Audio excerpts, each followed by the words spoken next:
Roger Federer, when he in 2017 won his 19th Grand Slam championship, was asked how he did it. Guess what he said? He said that his best games were the games where he focused on the ball.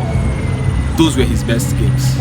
I concluded that your ability to control your mind to the extent that you're able to pay attention to what is at hand determines how well you perform a given task. So in this video, I will be sharing tips on how you can be focused. Stay with me. First, to start with, you need to own your mind. There's something about having a control over your mind. There's always a tendency for our minds to drift. There are times when you're on a task and then your mind is just everywhere. You must learn to control your mind consciously.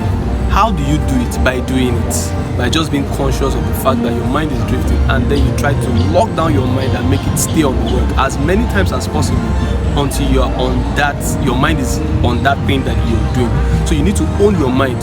You need to control your mind to the extent that it doesn't drift unnecessarily. This is so important in you being focused so that you're able to accomplish your task. The second thing you do is to minimize distraction. By distraction, I speak of multitasking. I want to really talk about multitasking.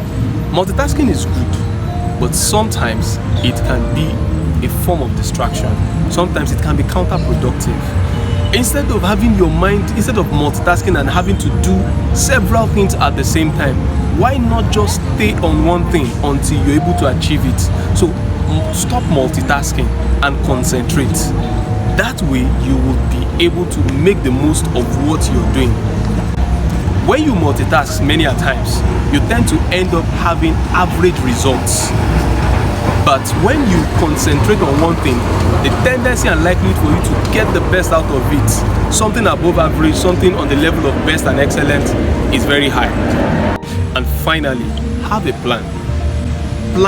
Planning is a strategy for accomplishment, and go through with your plan. It's not just enough to have a plan, but you must make sure you go through with that plan. When you plan, it helps you to be able to split your task into smaller units. That way you're not overwhelmed. That way you are able to stay focused based on the fact that there is a plan. When you don't have a plan, everything goes for you. When you don't have a plan, you will just want to do everything at the same time. But when there's a plan, you know exactly what you need to do at time. That way you're able to stay on what you're doing, and then you're able to achieve something. So try out all of these tips on how to stay focused, and thank me later. So I'm going to suggest a video that I think you should watch next, and that video is titled Tips for Avoiding Procrastination.